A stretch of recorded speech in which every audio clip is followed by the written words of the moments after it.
Allora, Maestro Rigon, la 24esima edizione delle settimane musicali. Che cosa ci aspettiamo quest'anno, soprattutto dal punto di vista delle opere? Beh, ci aspettiamo tanta bella musica al Teatro Olimpico a Vicenza, un teatro unico al mondo. Noi da 24 anni cerchiamo di portarci la bella musica, quindi 6 serate d'opera con il Don Giovanni di Mozart, 4 serate d'opera con il Signor Bruschino di Rossini e poi tanti altri concerti, da Vivaldi a Bach e tanti protagonisti, Sonic Ciacherian, Giovanni Sollima e tanti amici.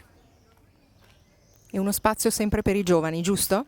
Sì, certo, il progetto Giovani da tanti anni ci segue con i giovani vincitori del premio Brunelli, del premio Venezia e della borsa di studio dell'Accademia di Santa Cecilia, e poi conferenze, tante, insomma, una festa della musica.